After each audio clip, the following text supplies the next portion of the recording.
Something happened to me on a dark night in 1976. It was December 19th, a day that would change my life forever.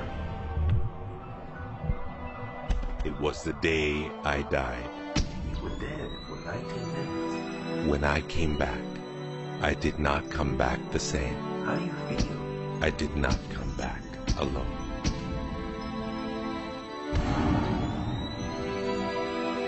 What seemed like days passed in 19 minutes. And over the course of the next few years, I began to remember the greatest mysteries revealed to me. Anything is possible.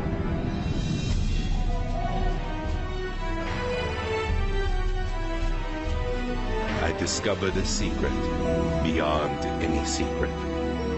The sum of all secrets. My eyes have seen the sun.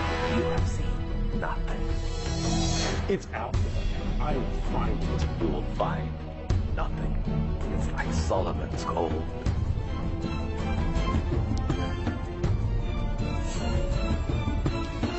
It was the key to Solomon's wisdom.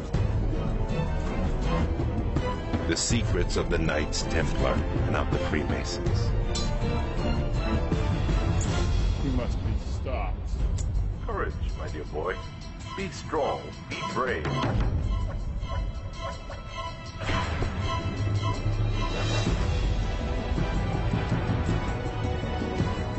I challenged myself to find out everything I could. I found great teachers who knew this and began to seek them out.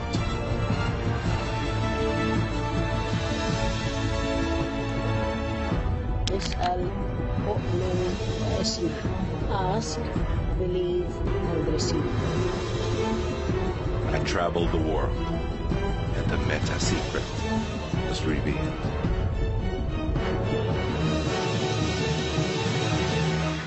Time has come.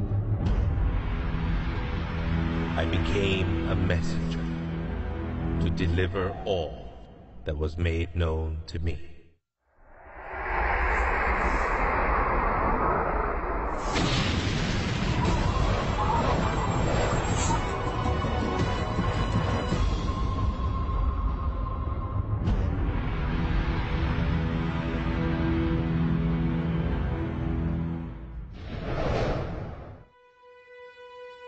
Hello there, I'm Bob Proctor. Meta is a nice word. It's a word most people don't understand.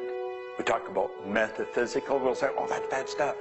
No, it's just what you can't see with these eyes.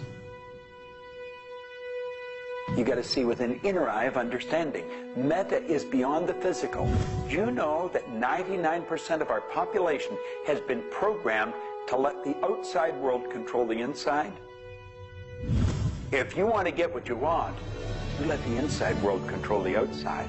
That's what the Meta Secret's all about.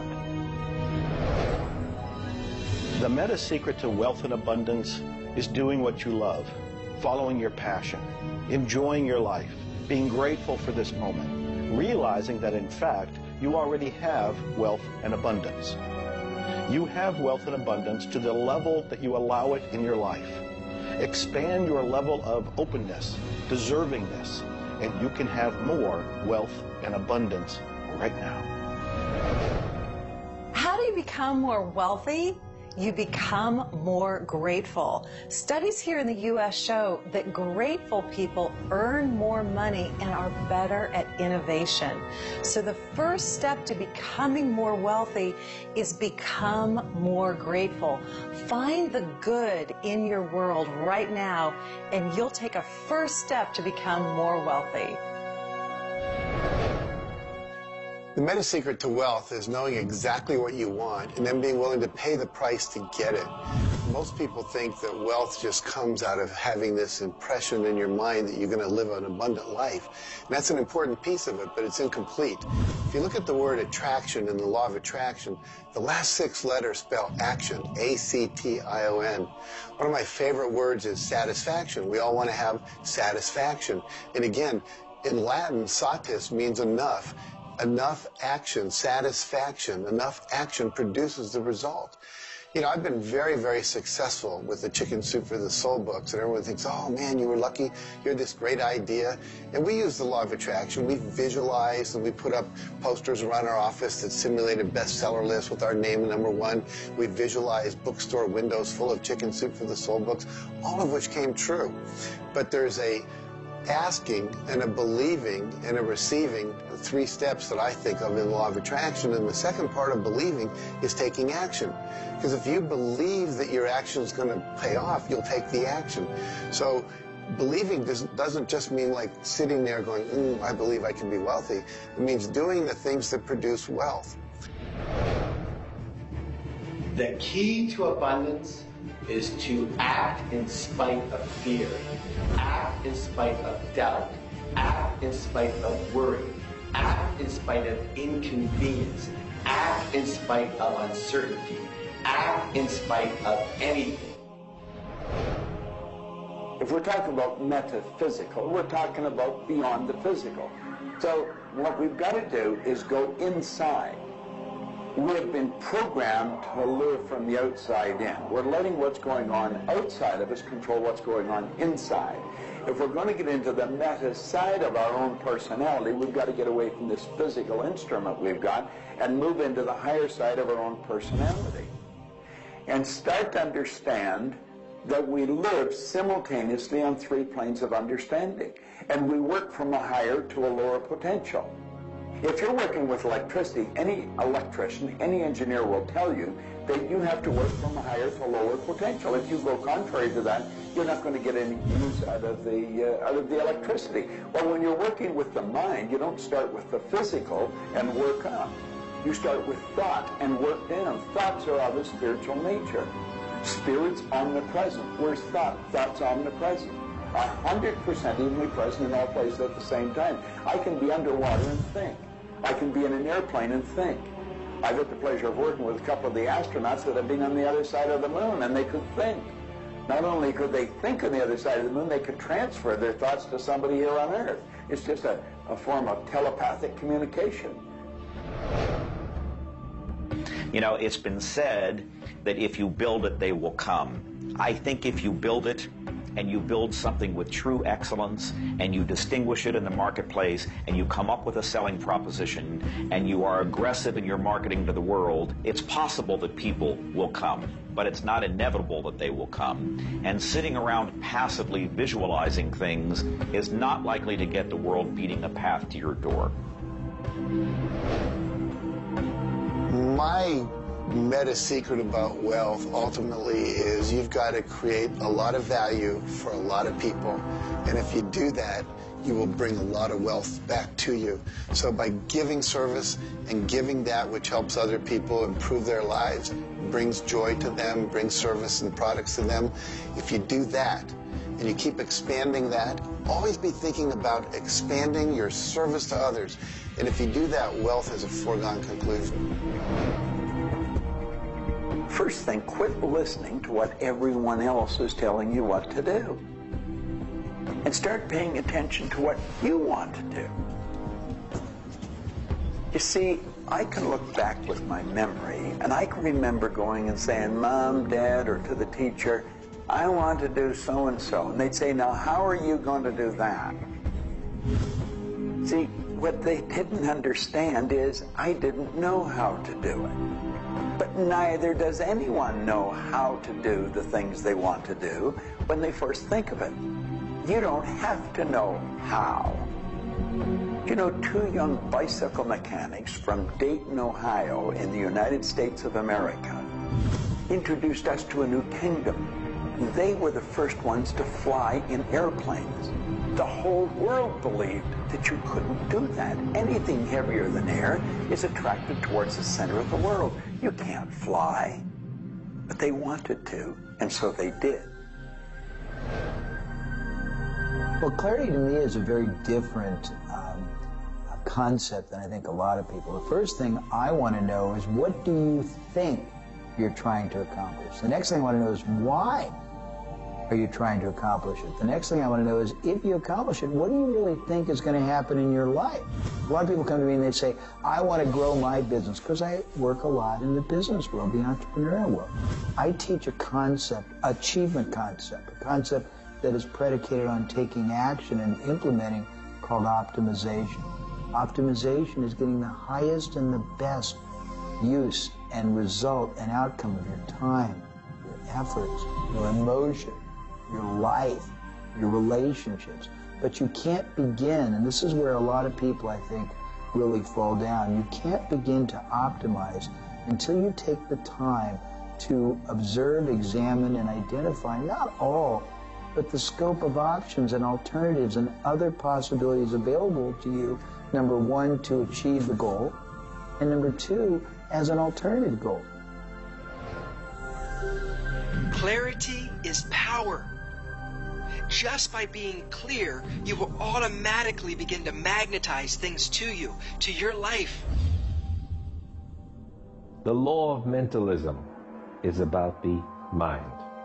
Everything that we have ever created, everything that has ever existed first in the mind.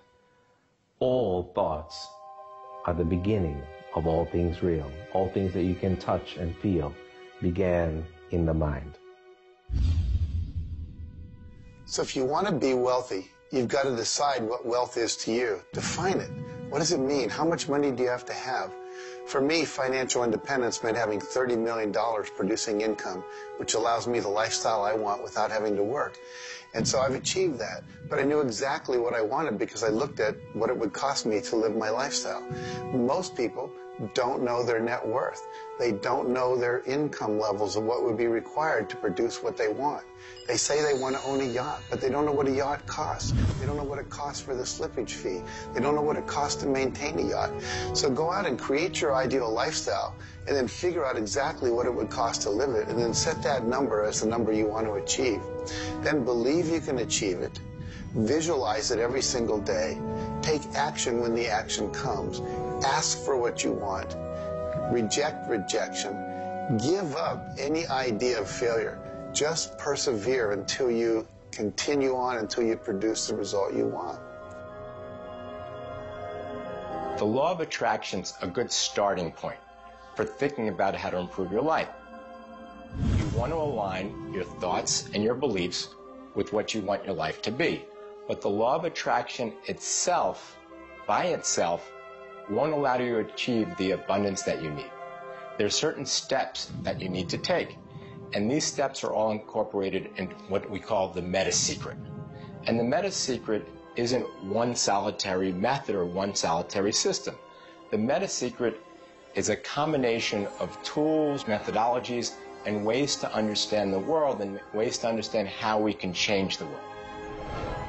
Until I started looking at who I was and who I wanted to become, nothing changed.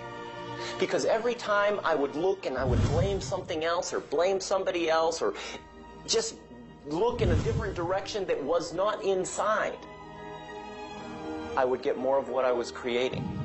Because every time I created something, people would react to that.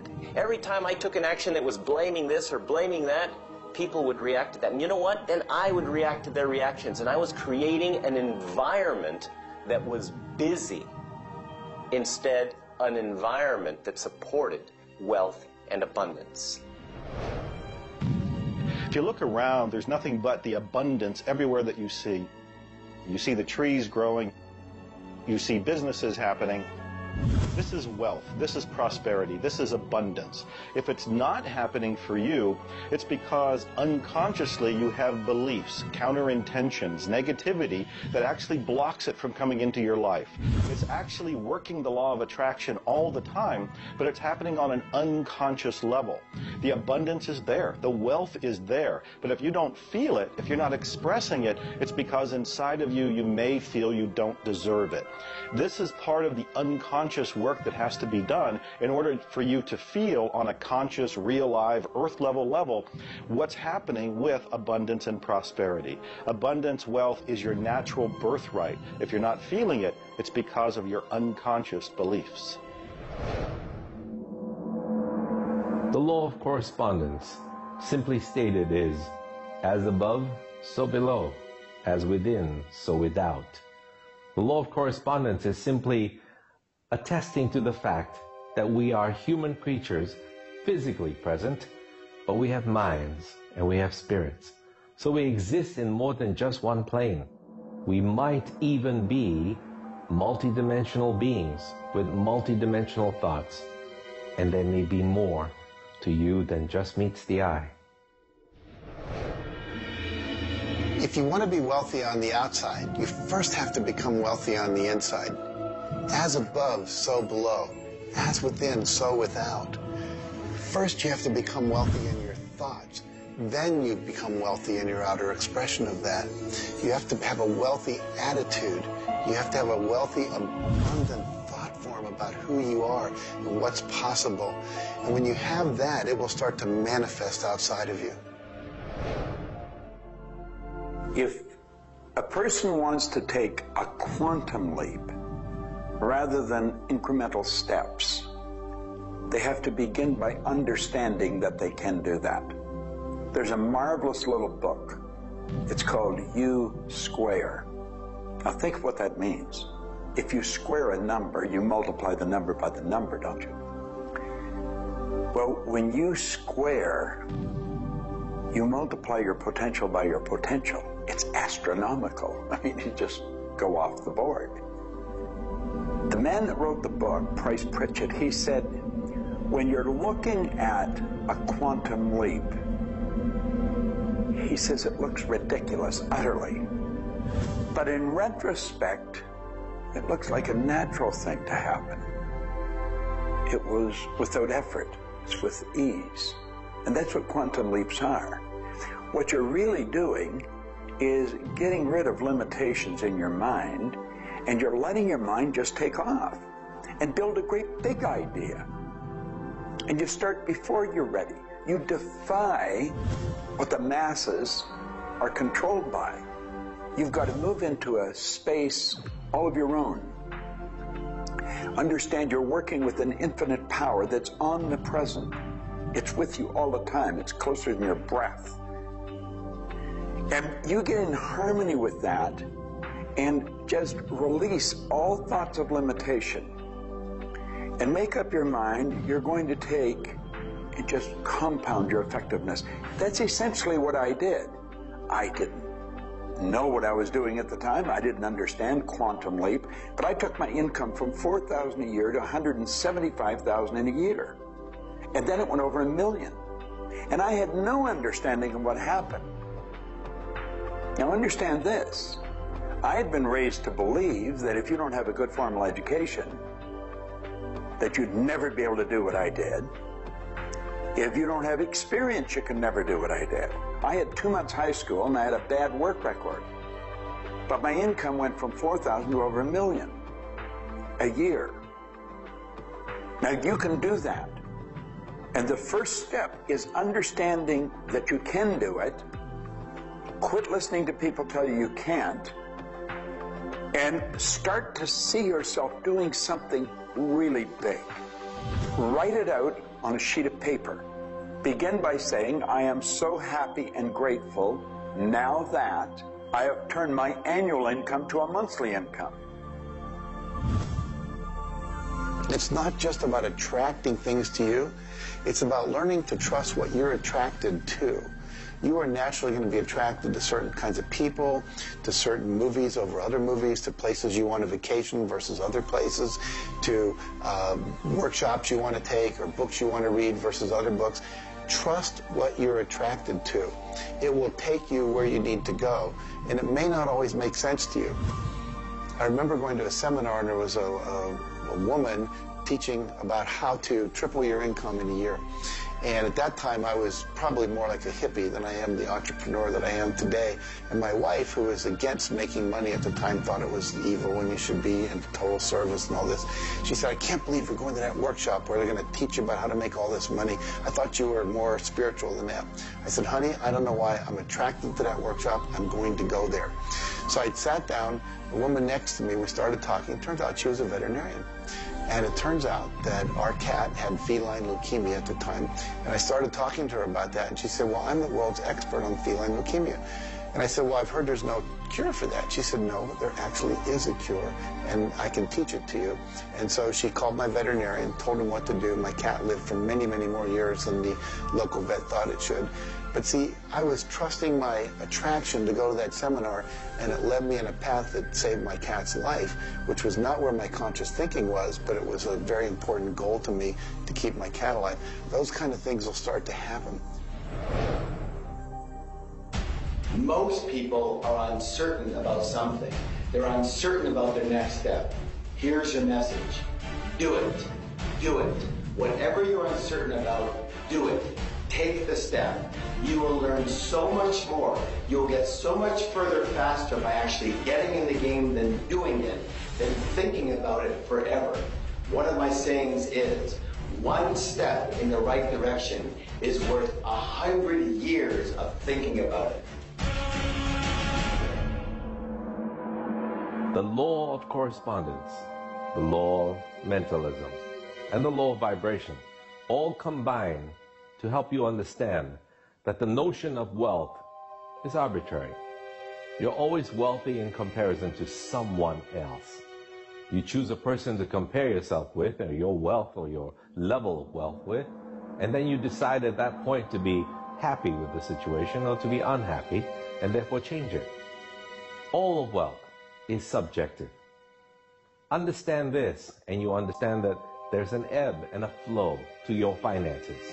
The more comfortable you are with how you interact with the world, with the value you give in the world, with the service or the product that you give the world, then you begin to realize your place in the world. And by realizing this, you participate in the abundance that is all around you at every moment and at every time. It is all yours. From the beginning, it was yours. Until the end, it will always be yours.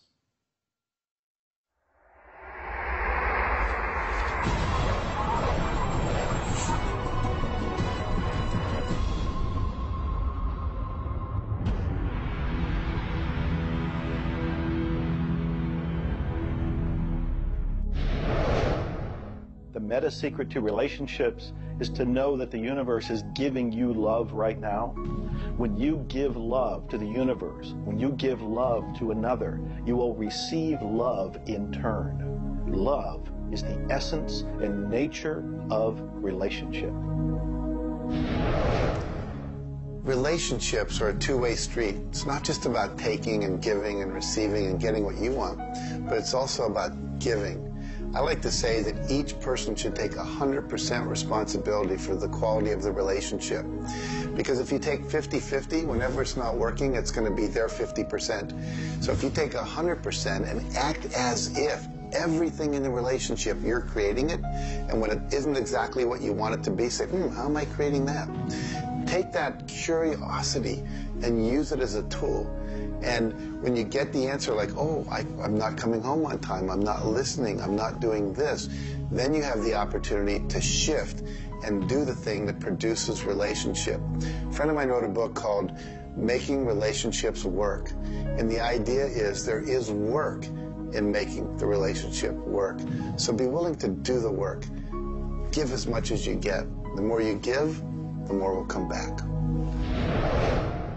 To have a better relationship with anyone in your life, first you begin by having a relationship with yourself. Treat yourself the way you would your very dearest friend. Love yourself regardless of all the crazy shenanigans you pull. Believe me, I do this every day. So if you want a better relationship with someone else, love yourself. Relationships are part of what the universe is giving you as a gift. The first and most important relationship is the one with yourself. When you love yourself, you heal yourself. When you love yourself, you become a magnet that people want to hang around, and you begin to attract other people and new relationships. It's all based on love. It's all based on non-judgment. It's all based on total acceptance. The universe has a relationship with you right now, and the universe wants to give you more. Are you ready to accept it? The concept that I can't live without you is a tragic statement to me.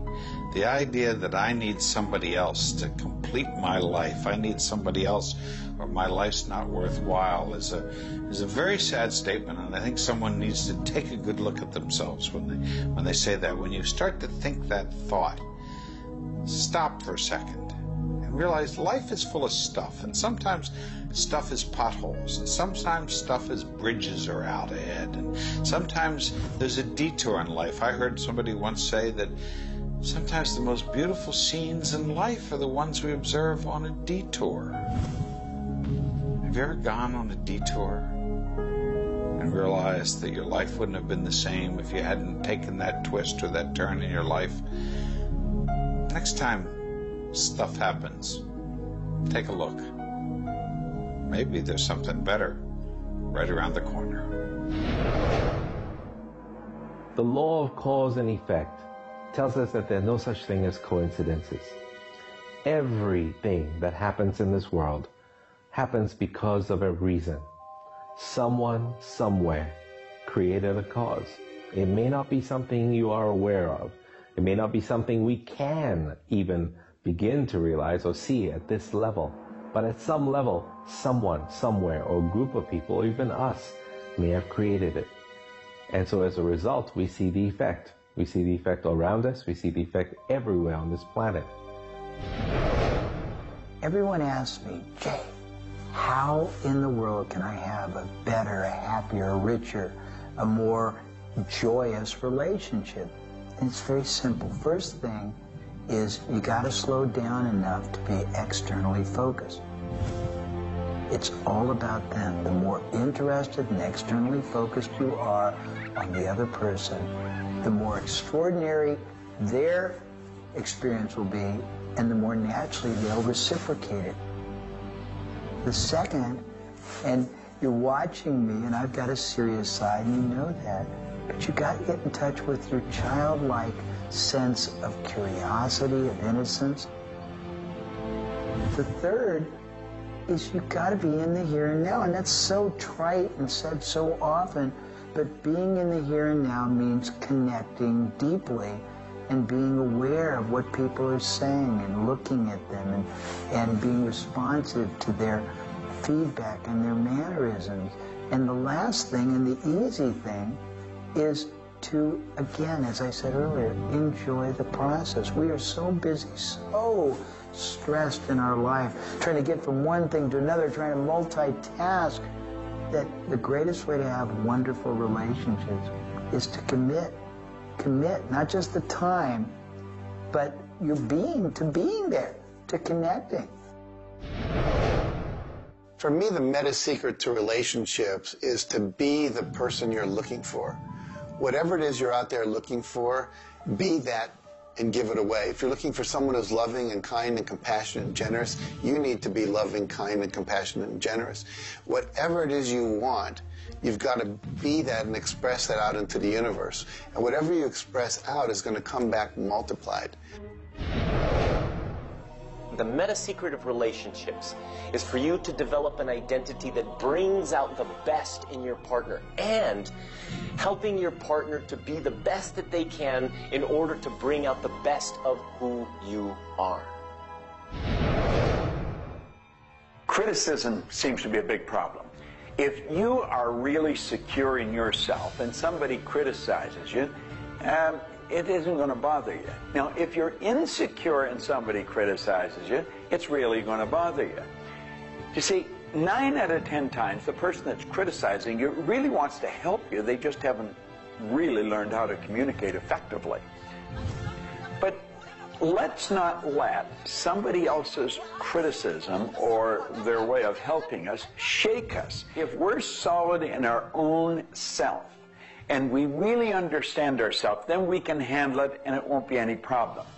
If criticism really rattles your chain or rattles your cage or really upsets you, it's not the criticism that upsets you. It's not the other person's opinion that upsets you. It's how you react to it.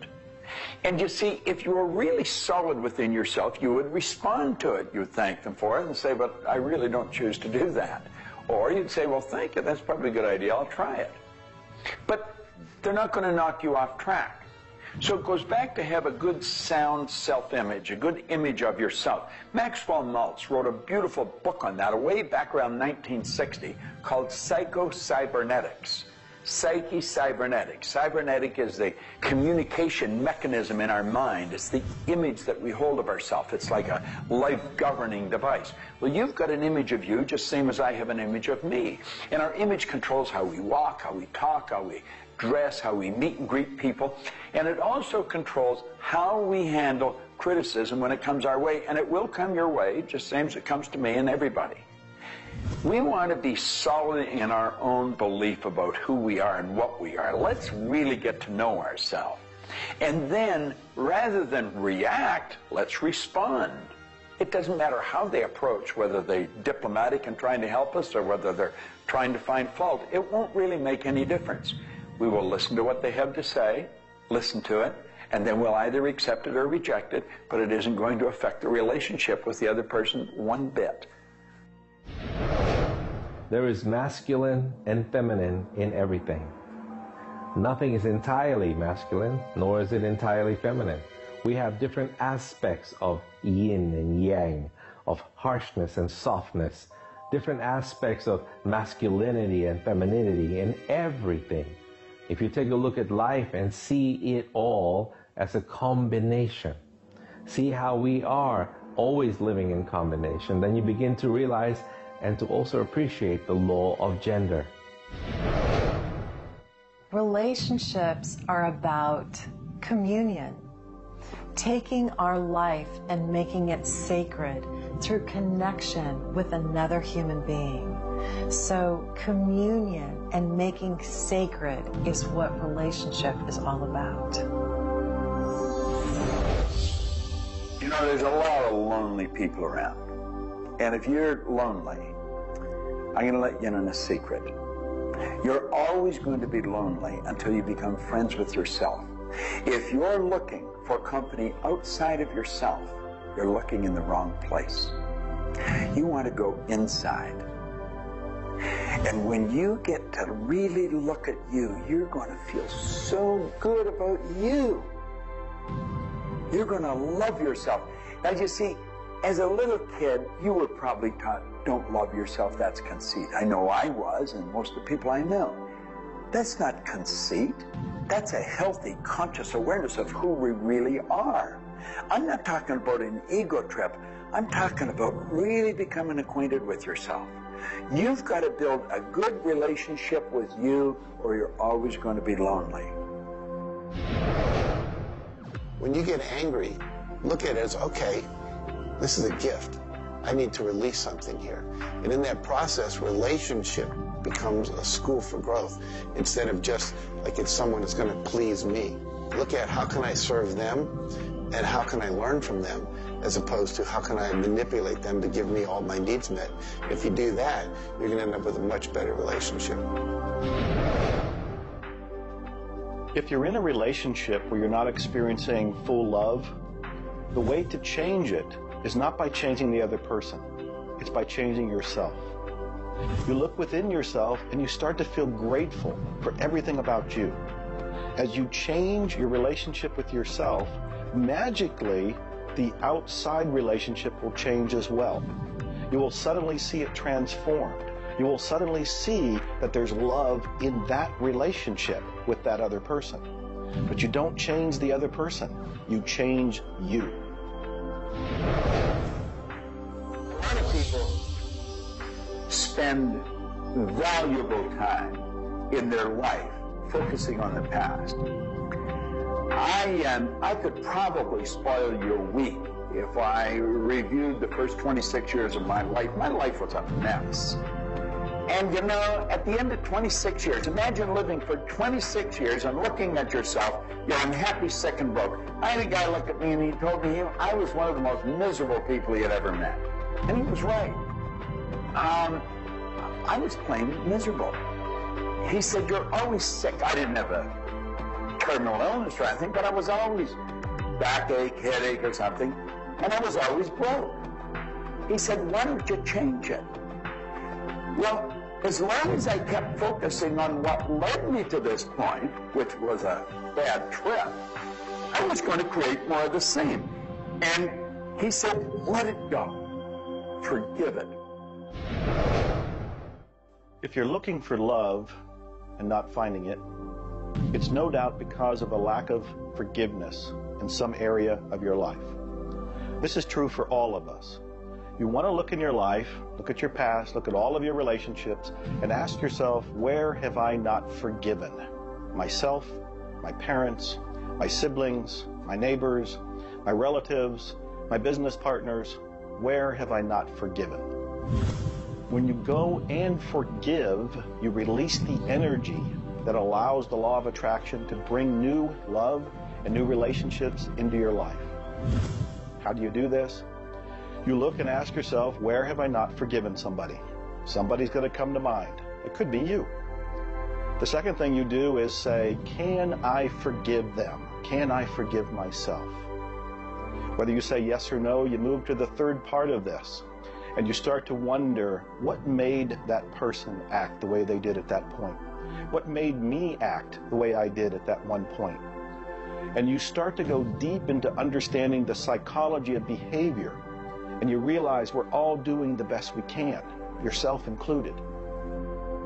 At that point, when you can forgive yourself and you can forgive these other people, whoever it might be, for whatever may have occurred, when you forgive them, you release all of the energy that's been stuck psychically within your own mind and your body and your soul.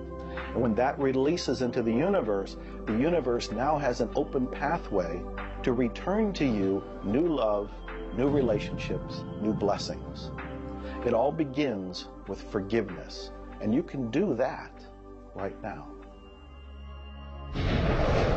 When we talk about love, we're talking about the greatest word in the world.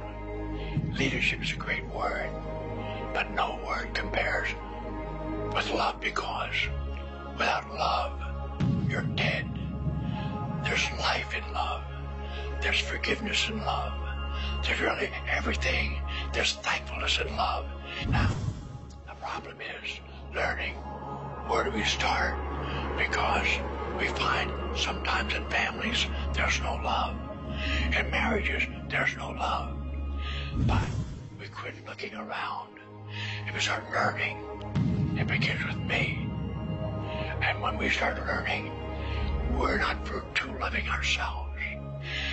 And it begins with your learning. To me, you could say you're loving, but unfortunately, you love people you like. Love has to be unconditional, loving those you don't like. Now, in my case, when my wife married me, she said she loved me. I told her I loved her. But as soon as we got married, I would say, I love you. She said, well, why don't you act like it? I say, I do act like it. She says, you have a funny way of showing it. I say, well, I love you enough to die for you. She says, try living a little. And so I discovered, as loving as I was, I didn't fit her definition.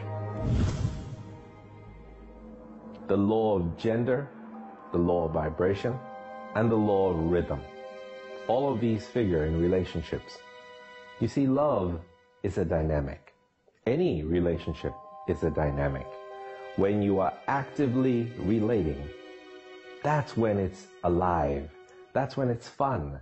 When you sit back and you start to look at the relationship, then it becomes static. It becomes a relationship to be assessed, to be looked at. But when you're relating to your partner or your spouse, amazing things happen. It's dynamic, it's moving, it's alive.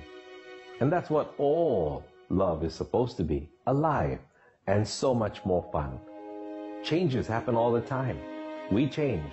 Human beings change. You change, I change, we all change. But if you can change together in the same direction, amazing miracles take place. Words, feelings, thoughts are all aligned. And all of a sudden, you can take on any problem, and it's not an issue. That's what relationships are all about. That's what relating is all about. That's what love is all about.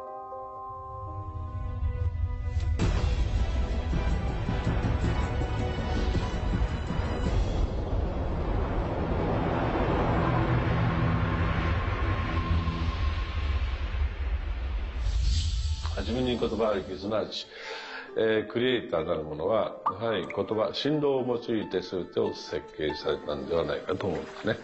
そして、その、振動の、設計図は非常に緻密なもので美しい共鳴振動にあふれたものであったことでありましょう。もし、先ほどの実験をやったように、非共鳴、同士の組み合わせであるならば、それは破壊的なエネルギーとなって、命を形作られないからです。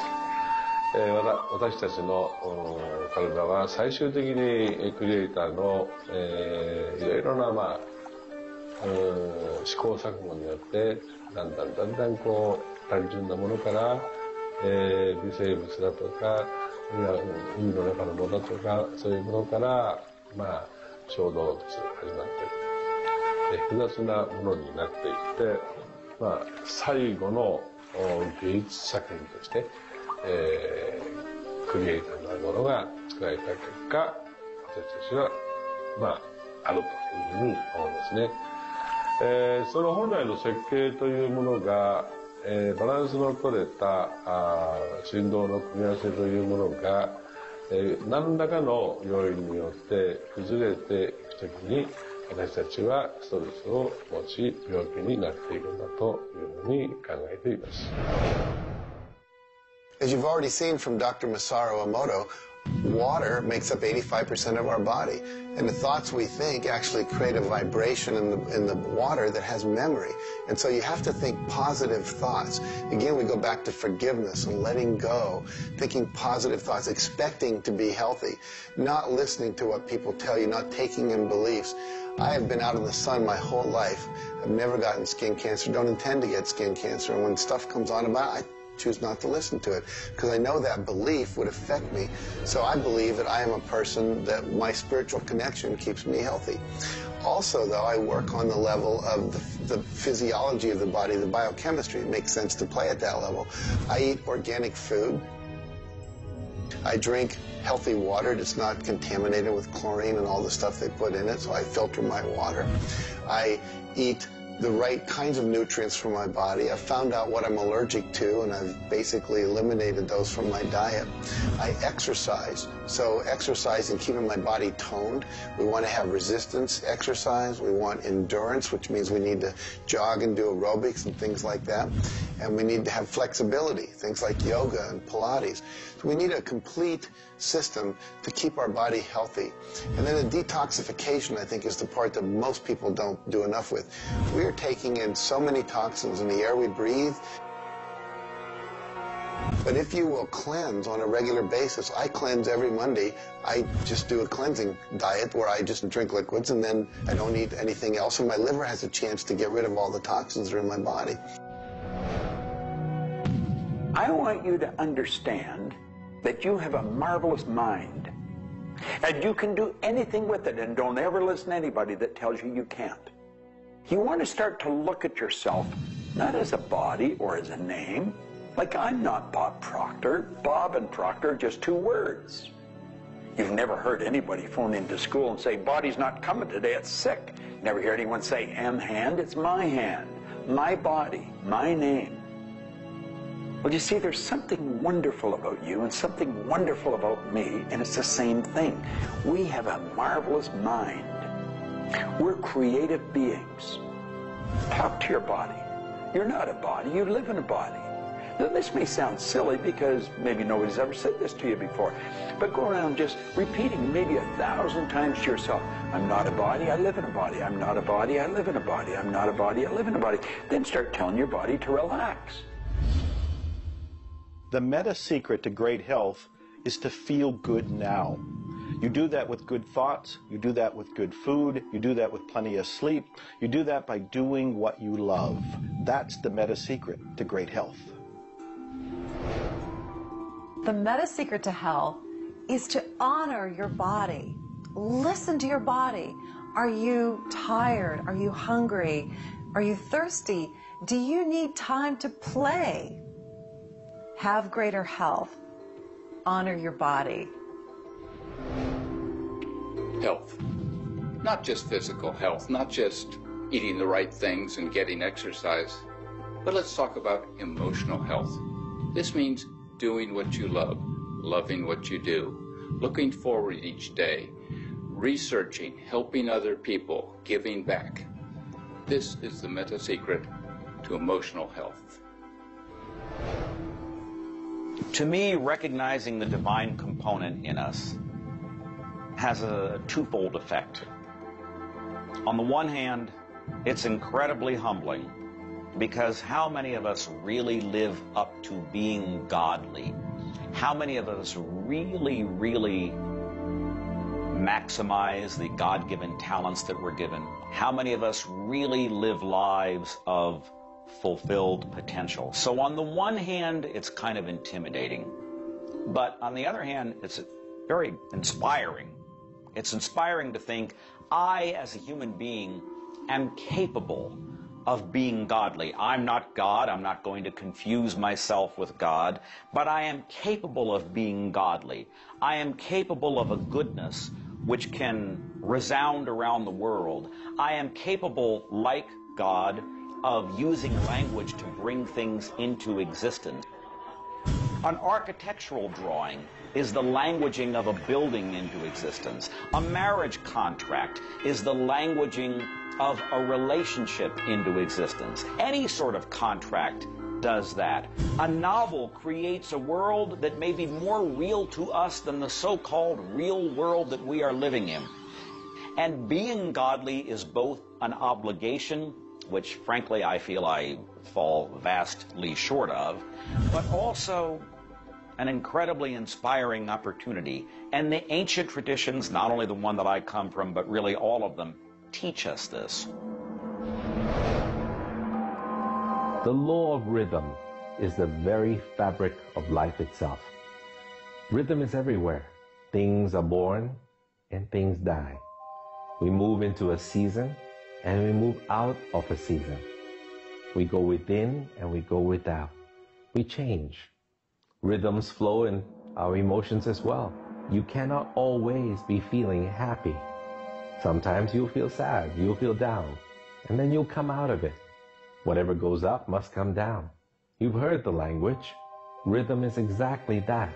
And the minute you begin to realize that all of life is all about the law of rhythm, then you can flow easily in bad times and then have more fun in happy times. When you start to expect rhythms, know that if you're happy in one direction, you can also be unhappy in the other direction. The law of rhythm surrounds us, works with us, and if you master it, there's nothing you can't do.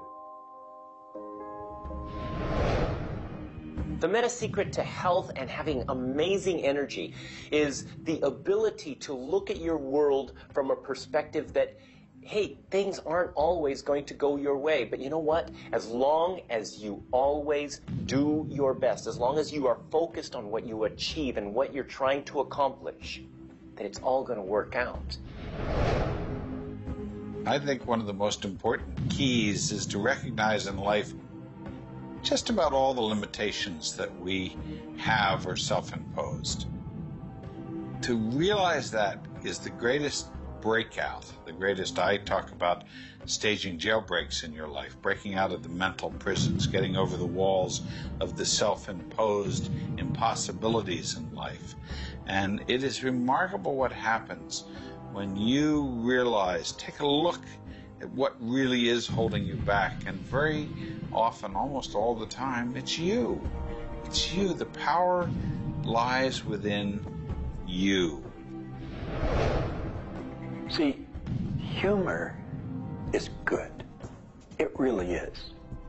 I don't really understand what it does to you, but I know it does something to your brain.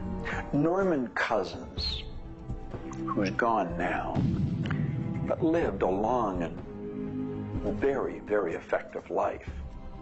And he had been diagnosed with a disease, and it was killing him. He was literally dying.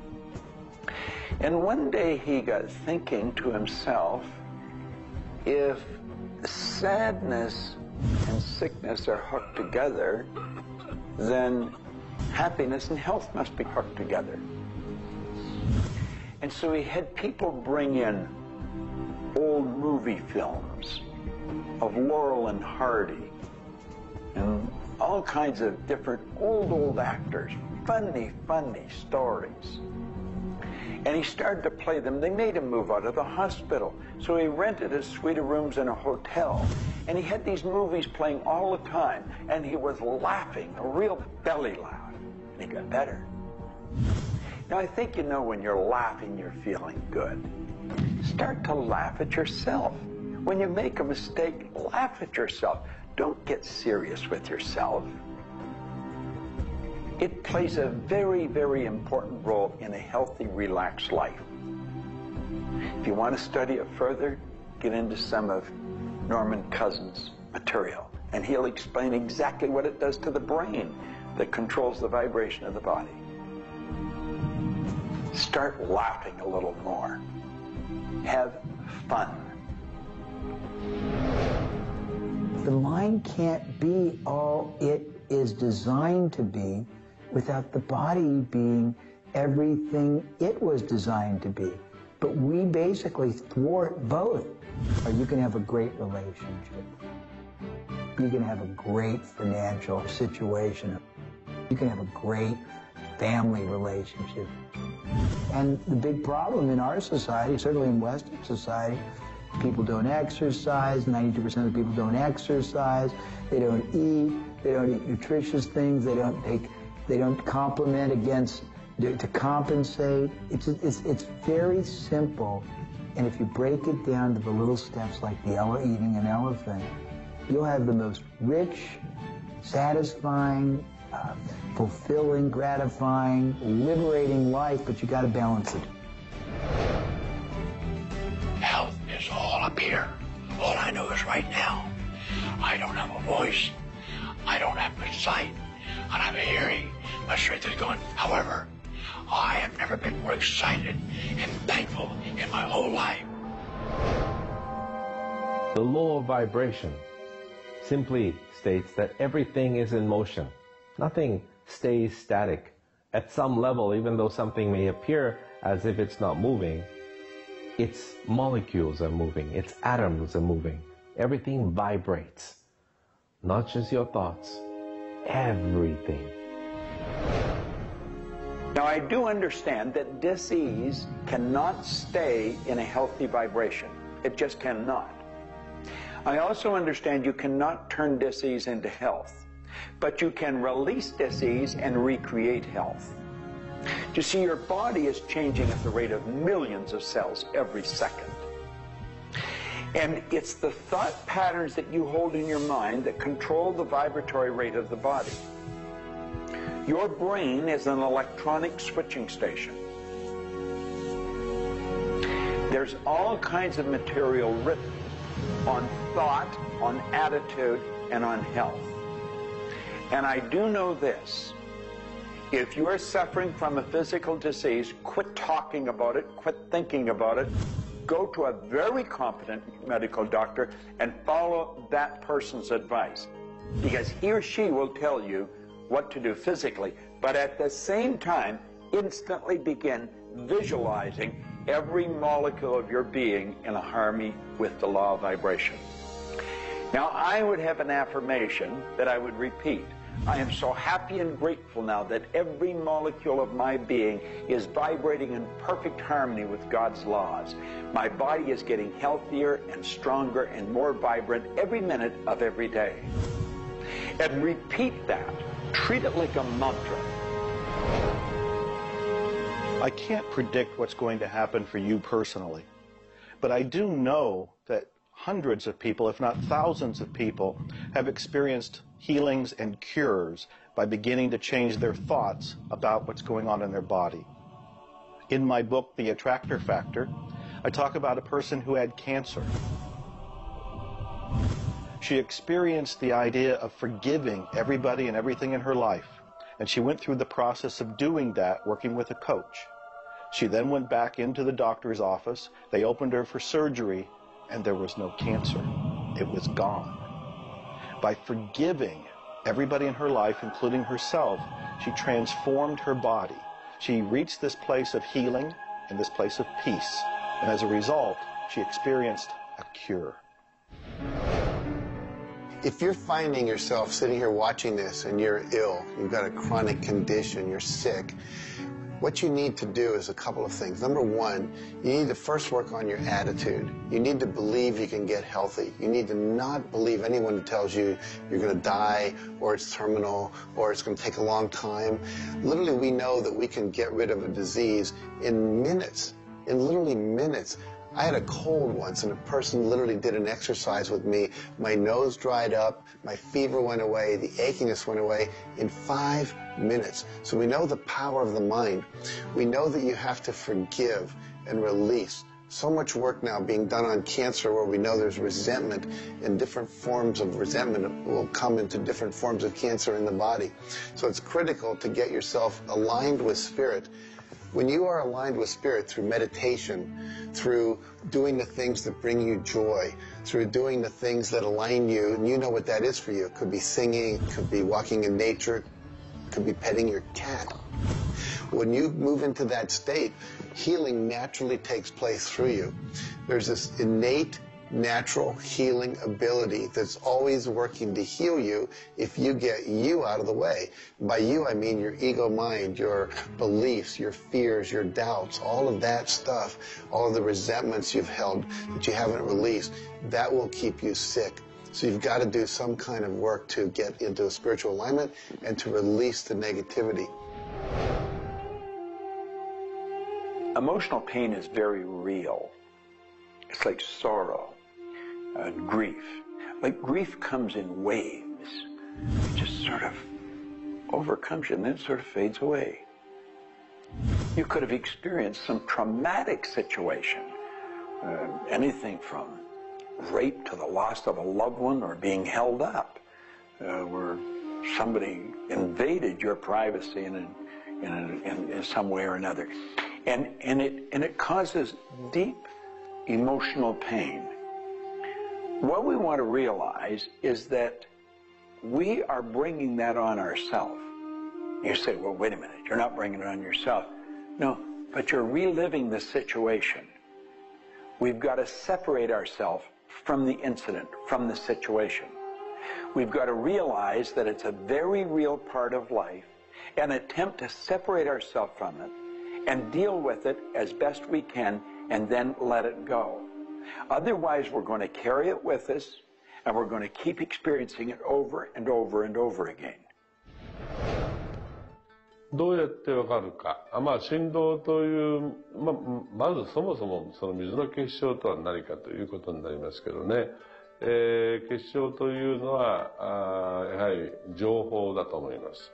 で、情報というのはバイブレーションですね。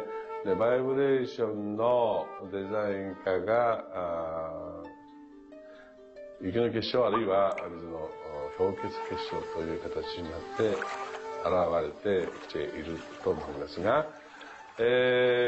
はり我々がなんで、美しいとか醜いだとかそういうような認識能力があるのか、あるいはそれだけには全人類本当に、一緒の価値観を僕は持っていると思いますが、それはもうやはりクリエイターがそのように設計されて、いるからだと思うんですね。それが崩れちゃったらもうこれはもう本当にどうしようもないんだけど、その美醜というのが我々の美しさ、ごめんなさい、バイブレーションの健全さということにつながっていると思います。水は神が自分の意識あるいは意図をまんべんなくこの宇宙に伝えるためのキャリアとして、作られたものだと思いますね。ですから水が別の言葉で言うならば神の、一種のメッセンジャーということになると思いますね。それの形が大げさで言えば結晶という形で表されていると。で、神にとって、ふさわしくないなと思うような現象については水はやはり結晶的にノー、良いものはイエスという判断を示すというふうになっていると思うので、それがなぜできるのかということになってくると、これはまた僕にとっては来世の研究課題かもしれません。Stress is caused, in my opinion, when we take our power and give it to the problem. We want to maintain the power. I'm in control of me. The power is going to stay with me. I am not going to let the condition, the circumstance, or the challenge that I may be facing control me. You can make a decision right now that you are going to maintain your power and you're going to let everything outside stay outside, and you know that when you're in a totally relaxed state, the solution to problems come. Quit getting involved in these sophisticated stress management deals. Release the stress. Let it go. You're in charge of your body. Just say peace, be still. Visualize a beautiful lavender energy flowing right into the crown of your head and circulating right through your body.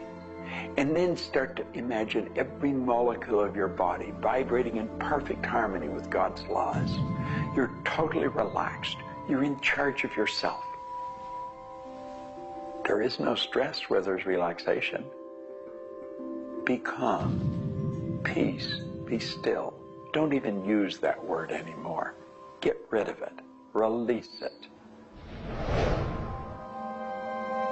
The laws of cause and effect, of rhythm and polarity, come into play when we talk about your health. Your body is an amazing symphony. Amazing miracles taking place on every part of your body.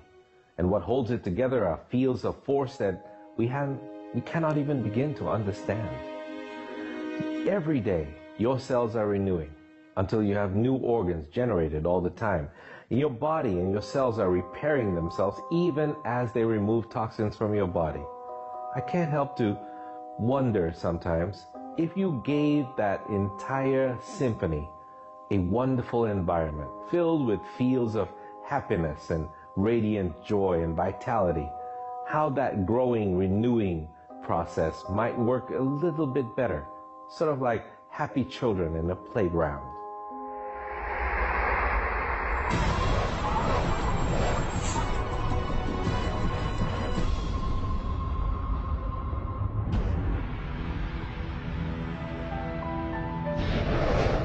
Here's the paradox of being human.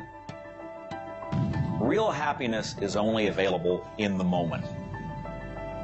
If you're brooding on the past or obsessed about the future, even if you're looking forward to something that could be magnificent in the future, it's not quite the same sort of anchored contentment that you get from really being in the moment.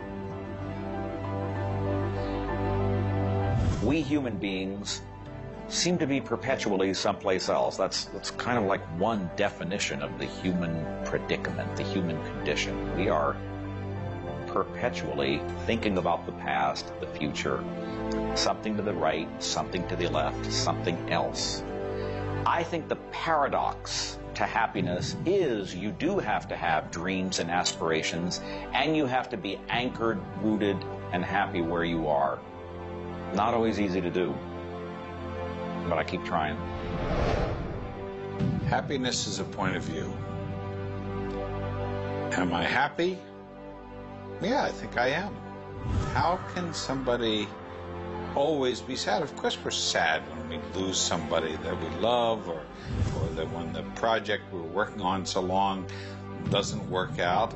Temporary sadness is a very human condition. How can you be happy? Maybe by finding things to do that make you happy. You see, if you're miserable, your mind is focused on the past.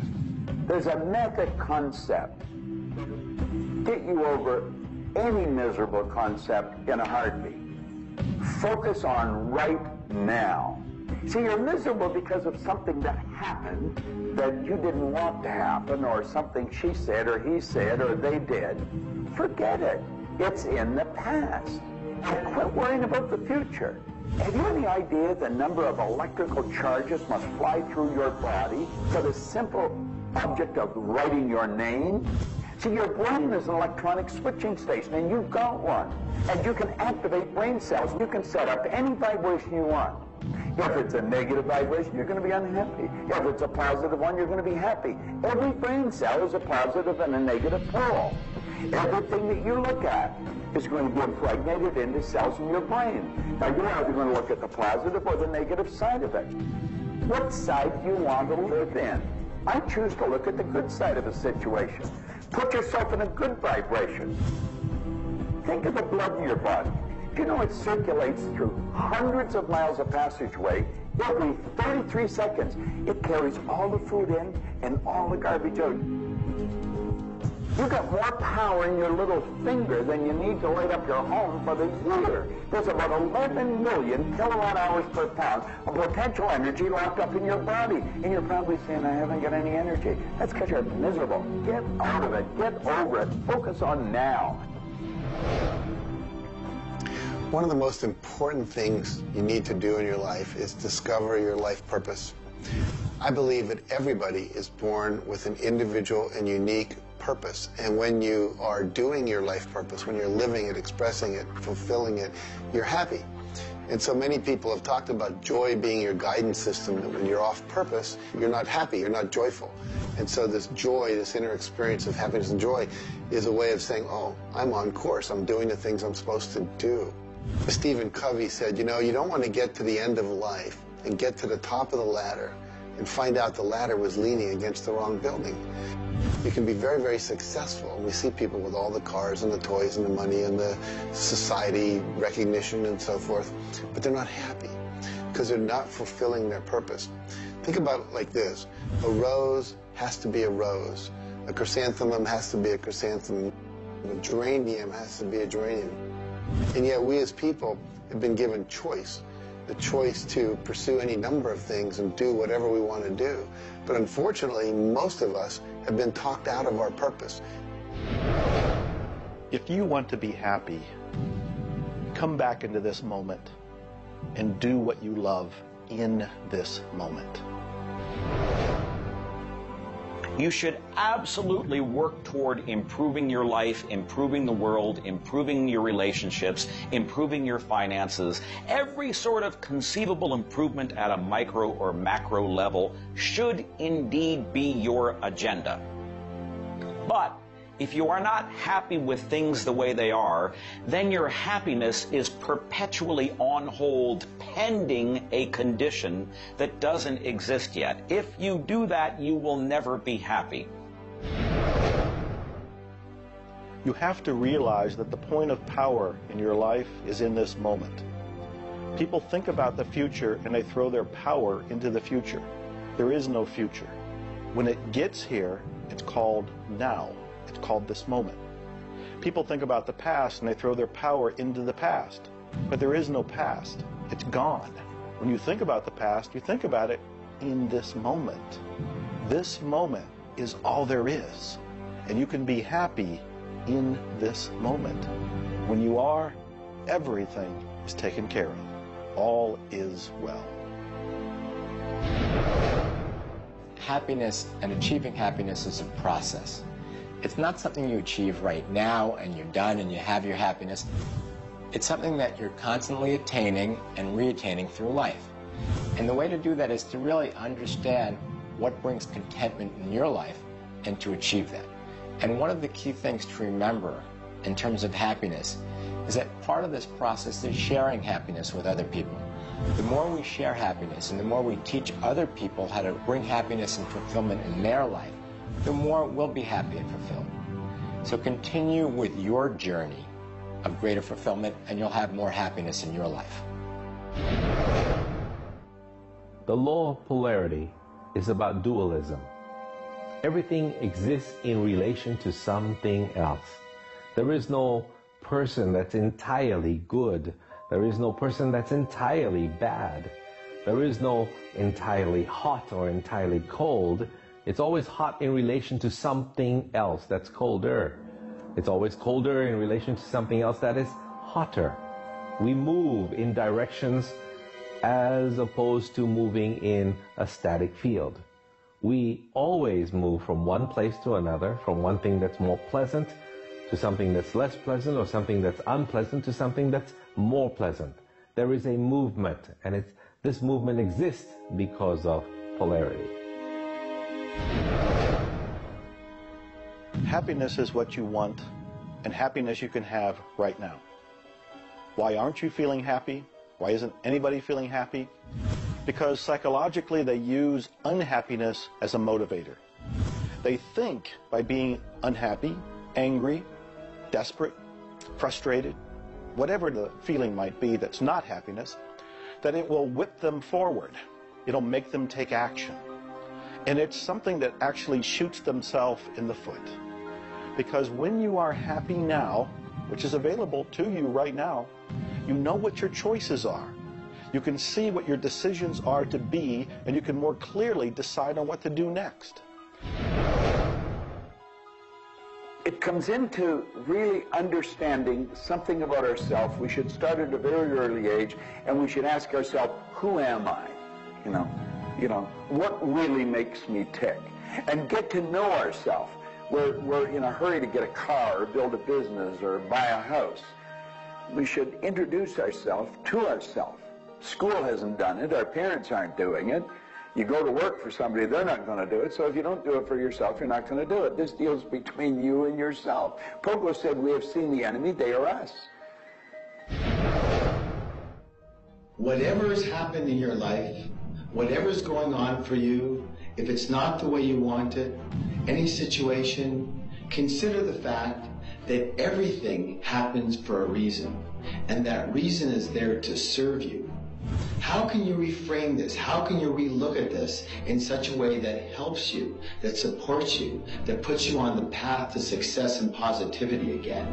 It doesn't help you to be negative. It doesn't help you to wallow. All that can do is bring you down. It's time to change your mind. It's time to reframe, relook at it, have a new perspective, a new view, and put this in the light of this was there to serve you. There's no accidents in the universe. This happened for a reason, and that reason is there to help you. We grow up with the idea rich people aren't happy. Well, I know rich people that are laughing. They're very happy. And of course, I know people that are very wealthy and are very unhappy.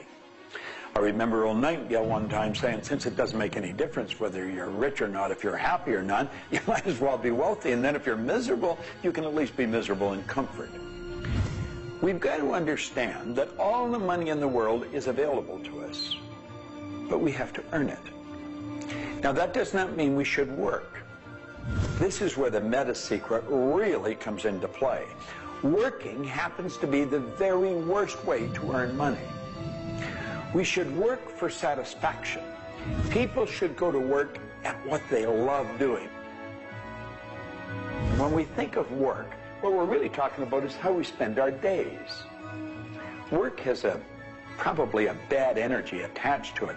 We should spend our days doing what we absolutely love to do. When it comes to the fear of failure, you look at your life and you ask, if I pursue my dream, my passion, my love, and it doesn't work out, will I still be okay? Can I still love myself? Will life still go on? When you realize that the answer is yes, you remove the fear of failure. When you remove the fear of failure, you have energy to go forward and actually make it a success. Well, what about the fear of success? When you are successful, you can make a difference in the world. If you really want the world to be a happy, prosperous place, Contribute a happy, prosperous person to it. You. The meta secret to happiness is that there is perfection in imperfection. That when we accept our environment for what it is and the people around us for who they are, we can make a big difference. Happiness. What makes you happy? Everyone is not the same. For me, it's research. I love researching and writing and putting multimedia programs together. And this allows me to do something else that I love, traveling the world. I travel more than 6,000 miles, that's 9,000 kilometers, every week. I've been to more than 52 countries. I board an airplane every 2.5 days. I've been around the world more than 16 times in just a couple of years. I enjoy that. Meeting new people, meeting new audiences, helping people. What makes you happy? That's what makes me happy. A key component to lift yourself out of depression is human connection. Go connect with another human being. Another powerful tool is movement. And a third is laughter. Go play and have some fun and watch your spirits begin to lift. The meta secret of life is to realize that the journey is the thing. I believe the first thing a person should do is establish a purpose. Why are you even here? Why do you get out of bed in the morning? Why are you living? I honestly believe every one of us are hardwired to do something. So how do you decide on your purpose? You decide on it by asking yourself, what do I really love doing? So you have your purpose. This is what you're going to do with the rest of your life. And then you build a vision. Then your goal is taking a bite out of that vision. Now, when you do that properly, you're going to love what you do. When you wake up in the morning, you can't wait to get going. And you're going to be doing it until you go to bed at night. Therefore, all of your day, all of your hours are filled doing with what you love to do. That's called living. Everything else is dying. See, there's a basic law of life. It says create or disintegrate. You're growing or dying. Find out what you love. Dedicate your life to it. Most of us, when we approach happiness, are looking for someone out there to make us happy, some event to occur, and then we'll be happy. If I get to the retirement stage, if I get my car, if my wife is nice to me, if my son comes home on time, then I'll be happy. The truth is, happiness is an inside job. It's a choice. When I have an expectation on how someone else should be, I've given my power over to them. What I want to do is simply learn how to create joy and happiness inside myself. And we can do that in numerous ways, by doing the things we love, by focusing on the good qualities in ourselves, by choosing to focus on the good qualities in others instead of being judgmental. Once we realize that happiness is an inside job, and I get to be as happy as I choose to be, not as happy as other people make me, the reality is I can move into a state of pretty much constant joy and bliss. Stuff happens. Life happens. And then you get to choose. Look, you have a mission to do. You have to find meaning in your life, and you have to share it with others. There's a whole world out there that is suffering, that is in survival. They are grieving and they are hurting. You and I can make a difference. You begin right now by looking at your life, no matter what's going on in your life right now, and you find the good in it, the positive in it, the growth-oriented reasons for whatever it happens to be. You find the good in it, and whatever is happening, you turn it into something positive. You turn it into something good, and you go and share it with the world. You will become an inspiration to others. People model other people's behavior, and that's how the world changes. You be that inspiration for success. You be the model for change. You be that person that has meaning in their life, and you will give meaning to yourself and others. It all begins with you. You have always had, you have at this moment, you will always have in the future, the power to achieve, to accomplish, to have anything and everything you want in the terms of monetary wealth, prosperity, in terms of health, in terms of happiness, relationships. However, it will never, ever occur until and unless and until after you first are clear on the specific goals. Number two, you are very clear on the action steps. Operative word is action steps you have to take. Number three, you have an action step-based plan, a strategy, and the steps are just the tactics. You implement it in a timely, regular, scheduled way. Number four, you monitor, you pulse, you really pay keen attention to your progress.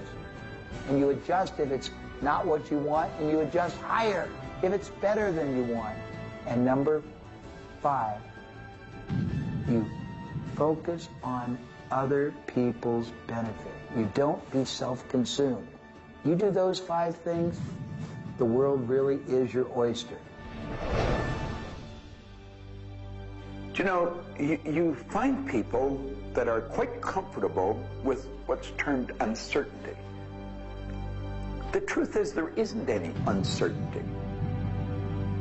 There's only the law. And the law decrees that everything happens the way it's supposed to happen. If we build the image in our mind of what we want, and we're true to that image, that'll control the vibration we're in, that controls what we do, and it controls what we attract. Now, the problem is, we let that image get out of the way every now and then, and we're controlled by something outside. And that takes us off track. We've got to correct it and come back on track. But a person that has direction in their life, there's no uncertainty. There's only good stuff coming. It's stuff that's going to cause the image in our mind to move into form. And so we wake up every day wondering what part of it's going to show up today and where's it coming from and who's going to deliver it. Every day holds something really good for us. Alfred Adler, the great psychologist, said, "I am grateful to the idea that has used me." I love that. Get a big idea and understand that you're going to see it move into form, and that's just as certain as the night following the day, because that's governed by law too.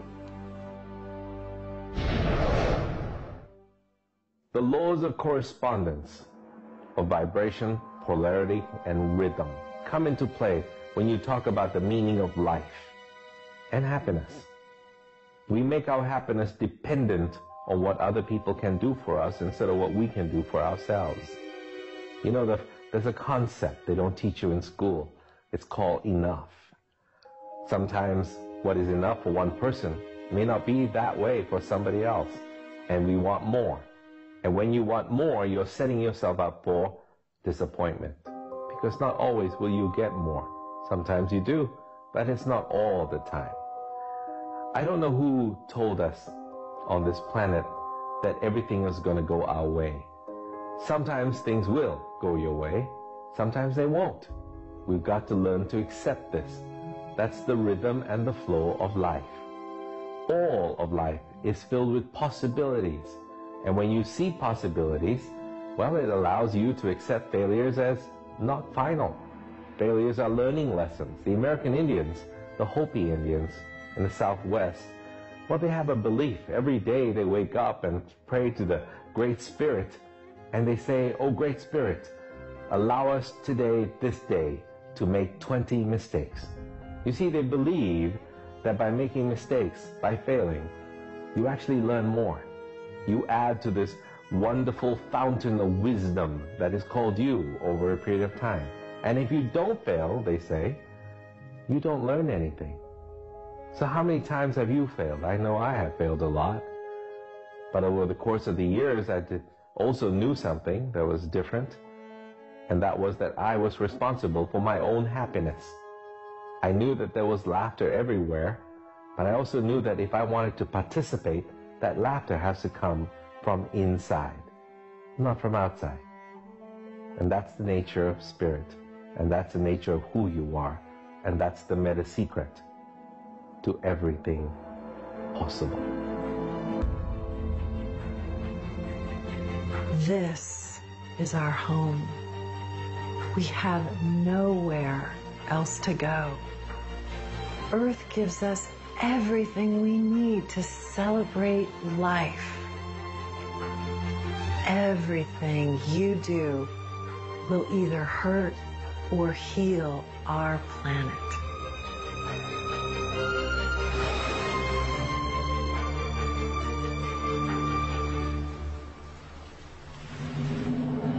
You were brought here to learn many lessons.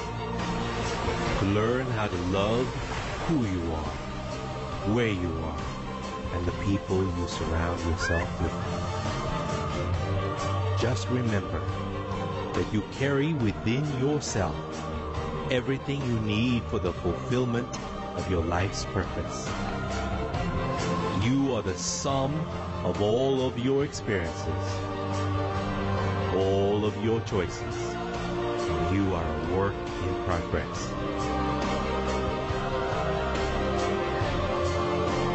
You deserve more happiness, more love, more joy, more abundance, and especially more fun. Life was never meant to be a struggle. You were meant to participate in this grand miracle called life. And as you begin to look all around you, start now to taste, smell, hear, and touch with your heart the abundance that surrounds you. You are indeed spectacular beings of light. So if you want to know the meta secret to life, to happiness, live more, love more, and laugh more. Change the stories in your head, and you can change the world. It's a short trip. Make it a good one.